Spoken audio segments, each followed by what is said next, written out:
appreciate all of you. I'm glad to be here. Glad things get a chance to where I can teach again. I enjoy teaching, and if you've been with us, you know that we've been studying in the book of Acts, and we are in chapter 20. So if you will go with me there, Acts chapter 20. I wonder if anyone can remember what we were talking about 2 weeks ago. Well, last week we had our gospel meeting, and so that would be the last time I taught in the morning. That's it. First day of the week. How many first day of the weeks are there? Only 4, right? Everyone looked at me strangely when I said that. No, there's the first day of the week every week. Every week. And I say that for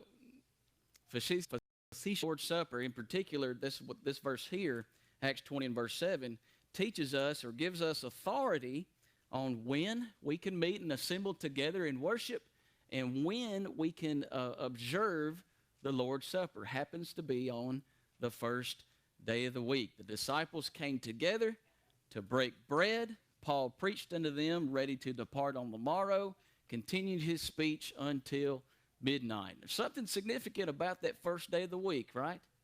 Okay, what major events occurred in Christianity in particular on the first day of the week? Yes, Christ rose from the dead. Yes, because he was put on the cross on a Friday.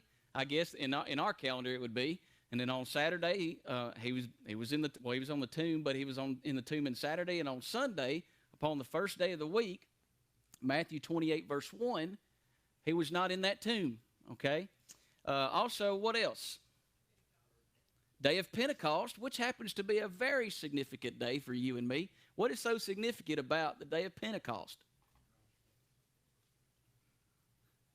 It was the day where when the first gospel sermon was preached under the new will and testament, under the new law. Peter and the rest were speaking in tongues. And what does that mean, speaking in tongues? It's an unknown language. In a sense that I don't know the language of, let's say Spanish. I'm not fluent in Spanish, okay? I don't know that language.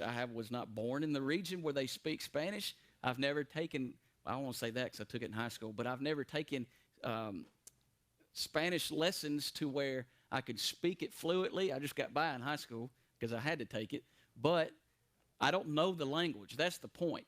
So if I started speaking in Spanish, that would be me speaking in tongues. It's not gibberish. It's not something that's strange and weird, although there are some, again, who teach about speaking in tongues.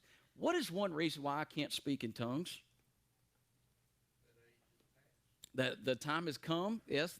That which is complete is here. We have the Bible, and when that has come, tongues shall cease, right? Speaking in tongues shall cease.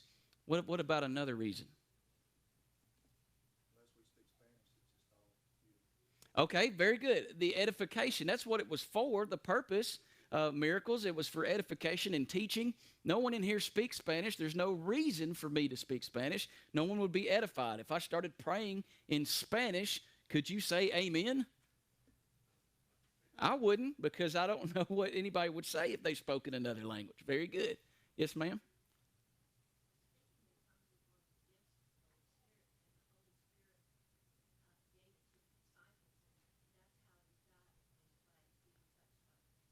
Very good. The apostles, the 12 plus Paul, as I would like to say, there is not an apostle that Jesus chose, the chosen of Christ, who is alive today. And they're the ones that could lay their hands on the ones to give them the gift that came from the Holy Spirit. So one of those men would have to come to me, lay their hands on me to give me the gift that came from the Holy Spirit. And only then could I speak in tongues? Okay?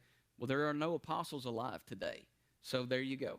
Very good reasons why I'm not speaking in tongues today. Now, sure.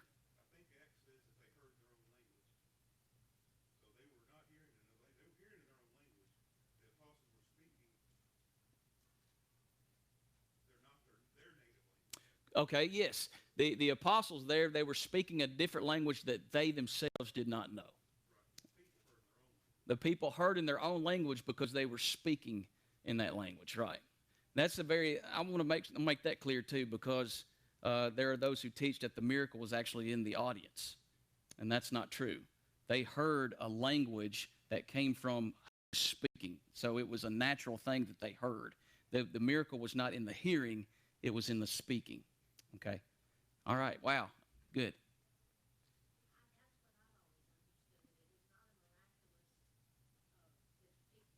Correct.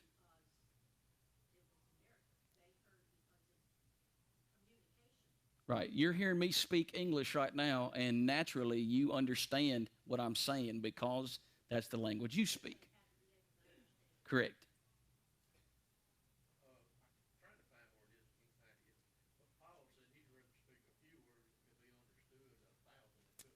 I believe that's in 1 Corinthians 14, where nobody could understand. Why? Because of the purpose of it. Okay? My lesson actually wasn't on the purpose of miracles, but somehow I ended up doing that.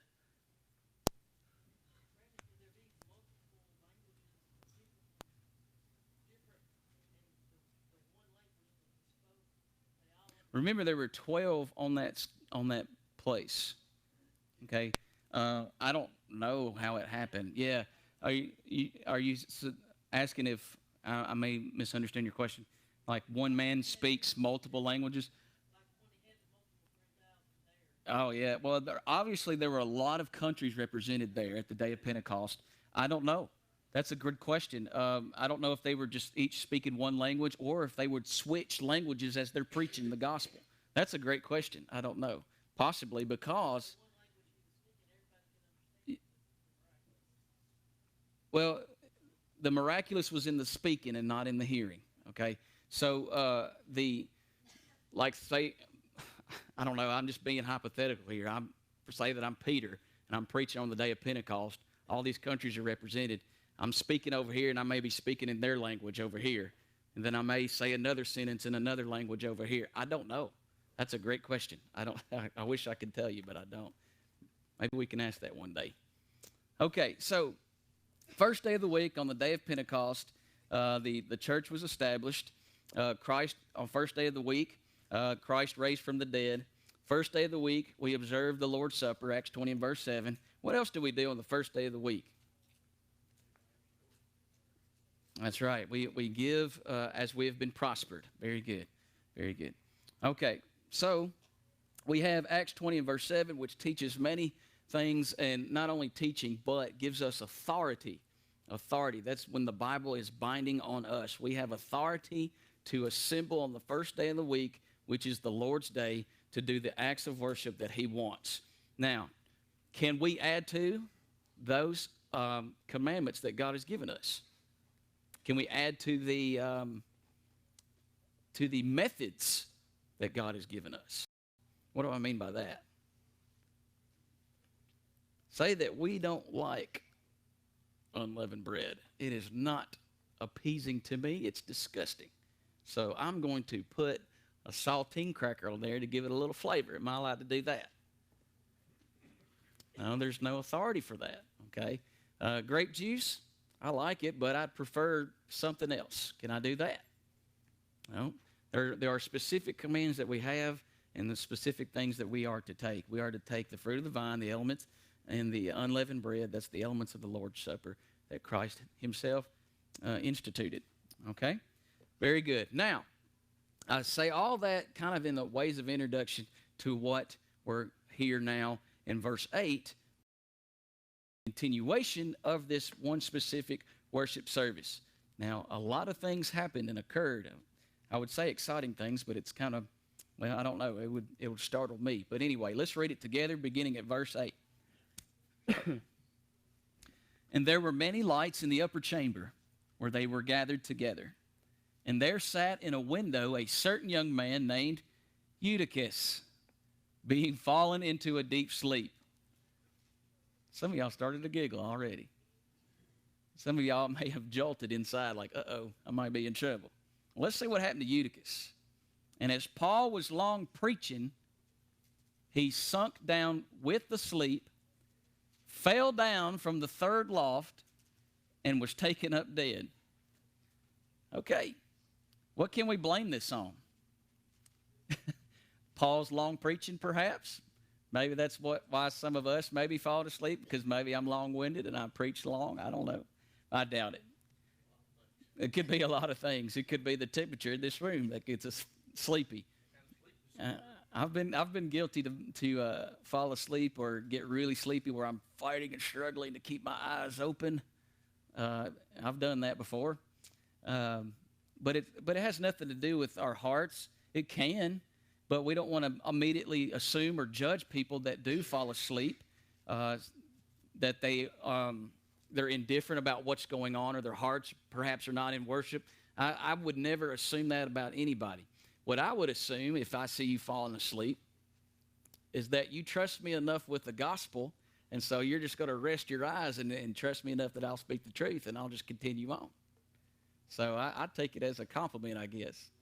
But you'll hear me at times. I don't know if you'll notice this or not, but when I'm preaching, sometimes my voice gets a little loud.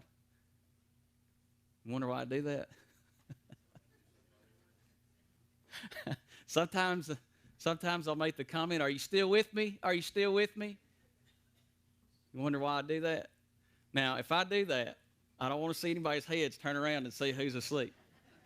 All right? That's just one of my subtle things. That's what I do. But we have a man here who was really tired. He fell asleep, and he fell from the third floor. Okay? We can pull out a sermon right there, the dangers of falling asleep during worship. All right, I don't believe any of us would be in danger mortally, but things could happen. Have you ever been asleep when you were in school and you had a dream of falling off a cliff, or you're falling down?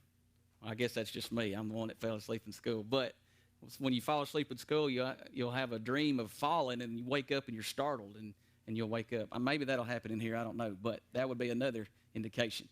But this man here, he fell. He was taken up dead. Paul went down and fell on him, embraced him, said, "Trouble not yourselves, for his life is in him." Let me ask you this. Did this man die? Yes, he did. He did. He fell from the third loft. He did die. Paul brought him back to life. Purpose. What's the reason? To confirm what he was preaching. Okay? Always. Every time there's a miracle, it's always to confirm that which he said comes from God. Okay? So Paul's preaching a long sermon, and Eutychus is tired. Many of us are still here. And that's another thing I wanted to say about falling asleep, that I don't blame people. I would assume that you're working really hard at home. Or perhaps you have a newborn baby at home. All right? And then you're just tired. But you know what? Kudos to you. Why? Because you're here. Because you're here beside the fact, beside that point. I'm so tired. How many people will say, "I'm just too tired and worn out. I just can't make it to service. I'm not going to service." It happens. It's very common. Okay? But those who are sleepy and tired, I assume that you're tired, but the main point is that you're here. And that edifies me, and I hope it edifies you and other people. So anyway, this man stumbled down to his death, and the statement is that he was taken up dead, not that he was merely thought that he was dead. Remember that Luke was the one who penned this book, right, in the book of Acts? Luke did. What was his profession? He was a physician, so he would know. And so in this report here, the young man is dead here. He fell from the upper chamber. Okay, so Paul went down, fell on him, embraced him, told the crowd there's no need for them to be troubled. He's alive. Now, verse 11. When he therefore was come up again and had broken bread and eaten and talked a long while, even till break of day, so he departed. And they brought the young man alive, and were not a little comfort here. Okay, so they broke bread, and I just this is a minute thing, but you could point this out. Maybe some will say, "Well, I don't know if they were taking the Lord's Supper." perhaps this will come up when you try to talk to someone and teach them the truth about why we do the Lord's Supper every first day of the week. You show them verse 7, and they think, well, how do you know that's the Lord's Supper? Well, let's look at some things here. All right. When he returned to the upper chamber, they broke the bread. The definite article is not here in the King James. If you look here at verse 11, when he therefore was come up again and had broken bread. Do you see the word the? Does anyone have a different version than the King James? You have the ESV? Does it have a... Well, I'm talking about verse 11. It does not. What about American Standard? It does, okay? It does in the American Standard. The definite article is in the American Standard, and it identifies this bread with the bread of verse 7. This is the Lord's Supper right here. It's also indicated by the connecting thought, and eaten. They had broken bread and eaten. They broke bread and ate. So there's some phraseology here. To break bread was to eat, but Luke was using an unnecessary repetition of a common meal that is describes in the verse. The verse reports that they're partaking of the Lord's Supper, which was followed by a regular meal. So they broke bread, right? When you say they broke bread in the Bible, well, we assume they ate it. But then you have the word and, eaten, okay? We might say because in our English language, we broke the bread and then we ate it. Well, breaking the bread in Bible phraseology means they observed it. And eaten, okay? So they had a fellowship meal as well in this service.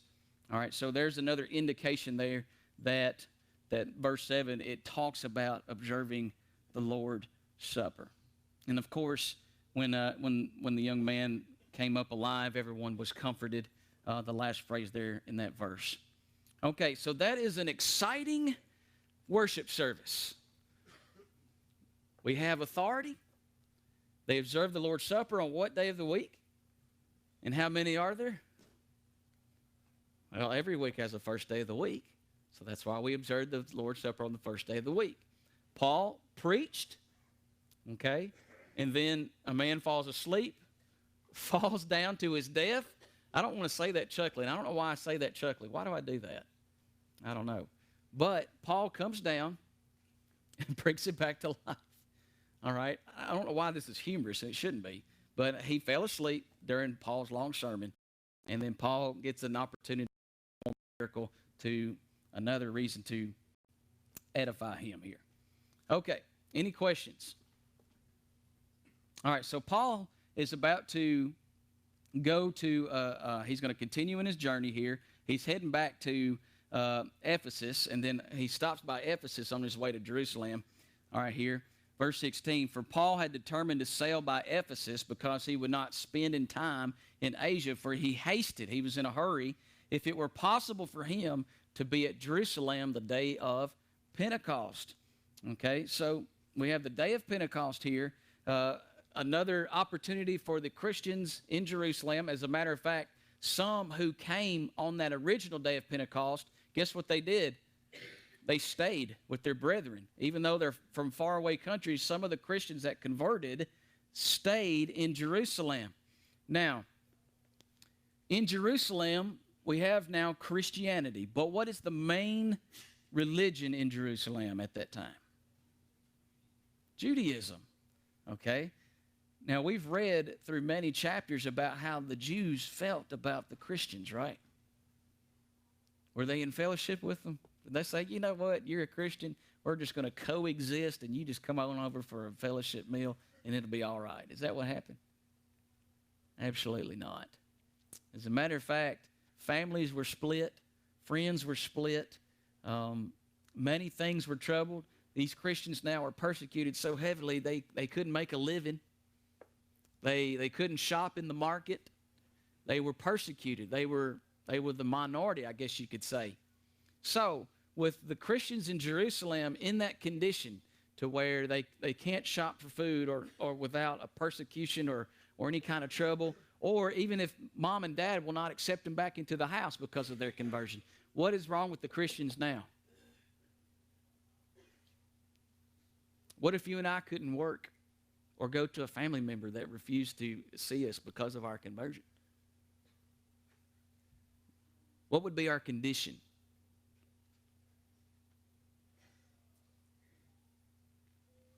We'd be poor. Can't work to make an income. Can't depend on family. We'd be poor. We can't shop in the marketplace. We'd be hungry.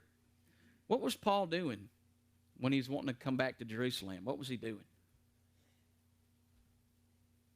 He told the Corinthians on the first day of the week, make sure that you have what? All right, maybe I'm not asking the right way.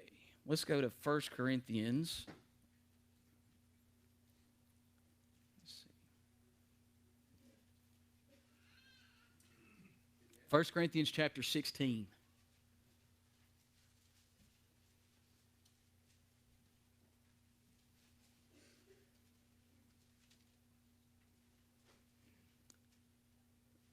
Someone begin reading, please, at verse 1. I may interrupt you. So.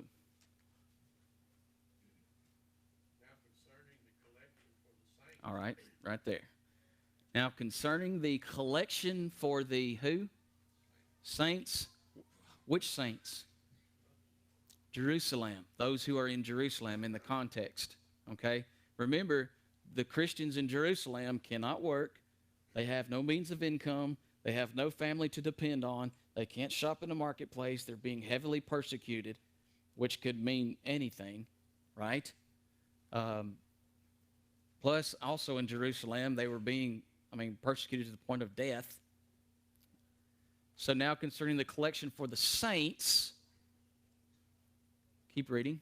As I have given order to the churches of Galatia, even so do ye. Okay, so Corinthians, he's saying now concerning the collection for the saints, this is a letter to the Corinthians, and he said, as I've given order to the churches in Galatia, okay, he also brags about another church that he considers his best work. Does anybody remember who that church is? We're studying it on Wednesday nights. Yes, the church is from Philippi. As he's going through this journey and he's heading back to Jerusalem, he has on his person what? Money. Collection for the saints. They're poor here. So he's on his way back to Jerusalem for that purpose. He's collecting things so that the Christians in Jerusalem could be edified, could be helped. They're poor, they're suffering, right? And so upon the first day of the week, verse 2, let every one of you lay by him in store, as God hath prospered him, that there be no gatherings when I come. Why would he say that? He don't have time to wait around for everyone to get their gatherings in order. On the first day of the week, like you're supposed to, go ahead and have your contribution ready to go. That way, when I'm leaving, after I collect it, I can leave instead of waiting for everyone to have their collection together. All right? So there'll be no gatherings when I come. That's the context. And if look at here, verse 3. And when I come, whomsoever ye shall approve by your letters, them will I send to you, send to bring your liberality unto where? Look at verse 3. Jerusalem. Their liberality from Corinth, from Galatia, from Ephesus, from Philippi. All of that is going to help the saints in Jerusalem. Okay? They're being helped because of their present condition. So here we have another thing that gives us authority to do what?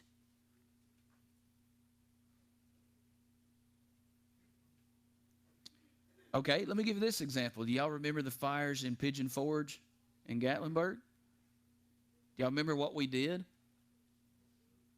We had authority to help another congregation. Okay? Unfortunately, there are those that have the Church of Christ on their sign that will teach that we don't have such authority to do that. But we do. We have authority to cooperate and to help other congregations. All right? As long as it's being oversighted by the elders, that's the main plan. That's the main design.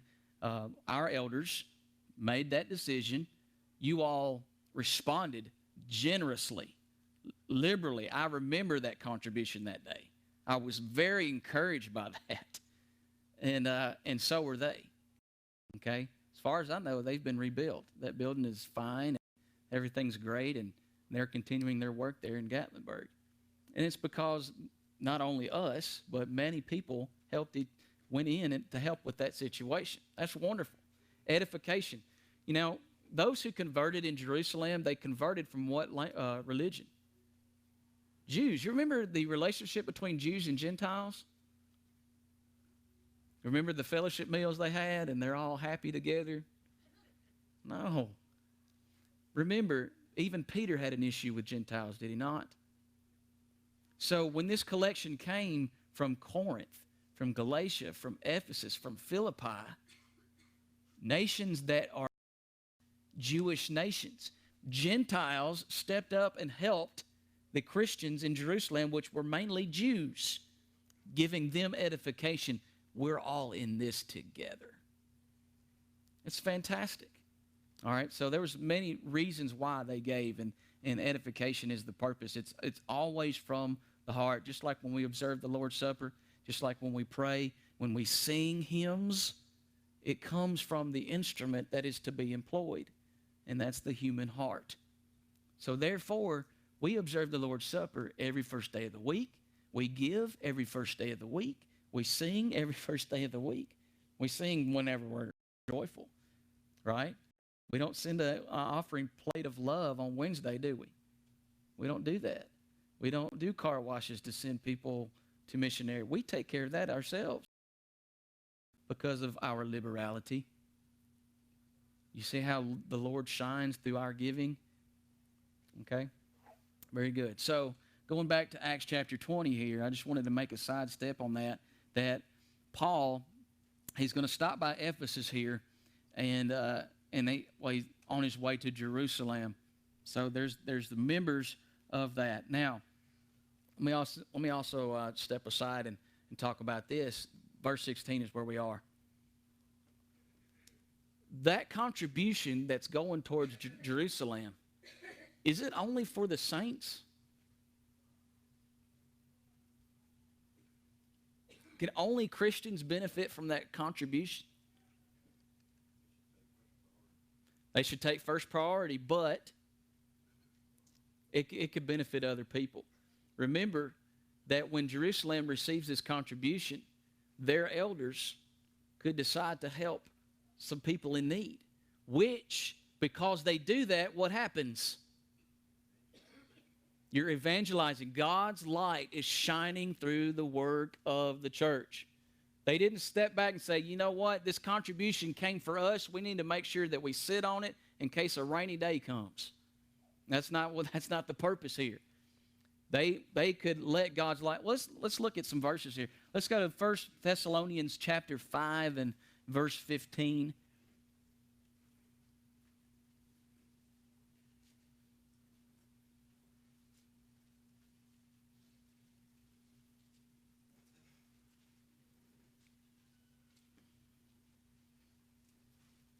And read, please, someone read that. Chapter 5, verse 15.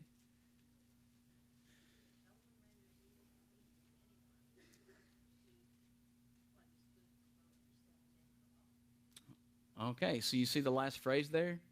For yourselves and who? To all. Okay, let's read another verse. Let's go to Galatians 6, and someone please read verses 9 and 10.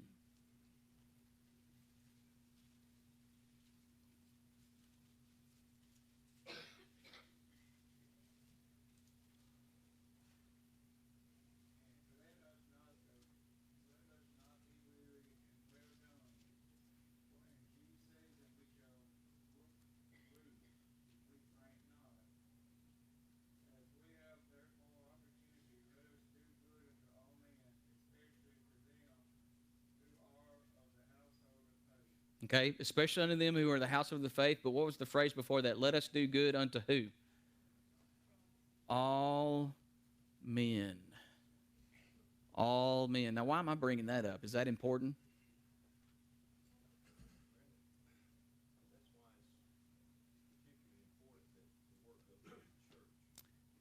Exactly.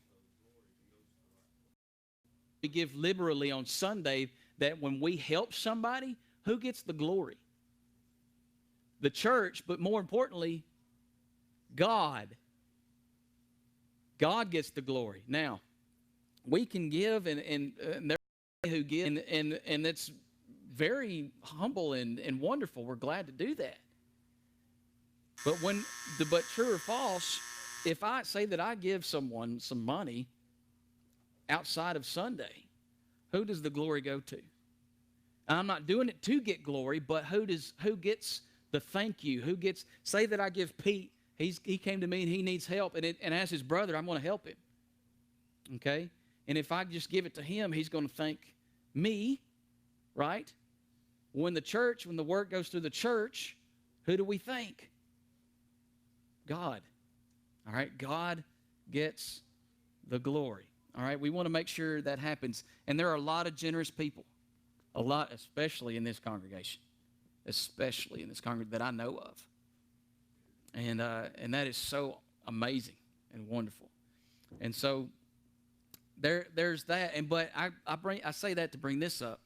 Again, there are those who have this on their sign, Church of Christ, and they teach that we cannot give to anyone except for those who are in the church.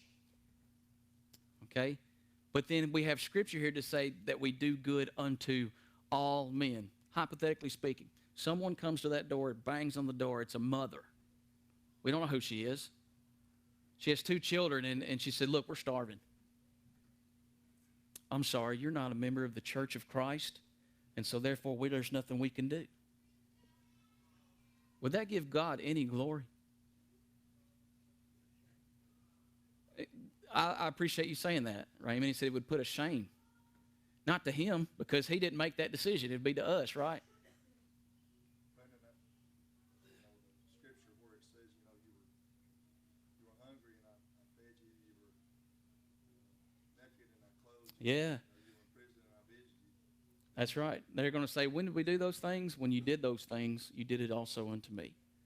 So we reject someone who's starving to death.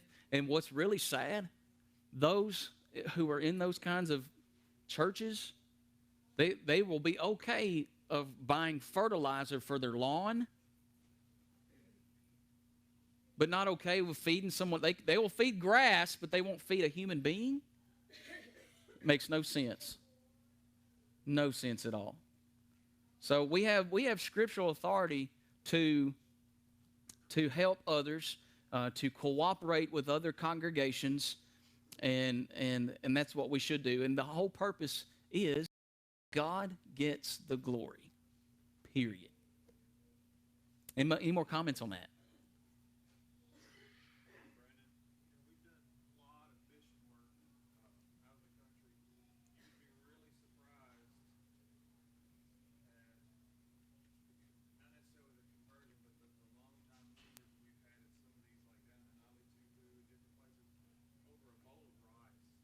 Wow.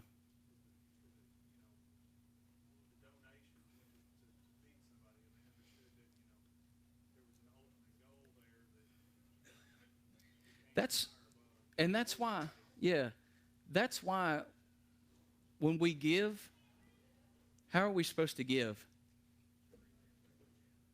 What's more cheering knowing that you may have fed somebody? What's more cheering in knowing that you probably, because of your liberality, that you brought somebody to Christ? That goes on your account. On the day of judgment, that will be noticed. Remember the contribution that you do every Sunday? This is how many, and you didn't even know it. This is how many people came to Christ because of your contribution. And you didn't even know it. But who does know it? God does. Give cheerfully. Give cheerfully. I'm telling you, you will be rewarded for it, and you continually will be. There's nothing more important than that. Okay? So if there's no more comments, we're going to talk about next week, Lord willing, the conversation between Paul and the elders at Ephesus. Thank you for your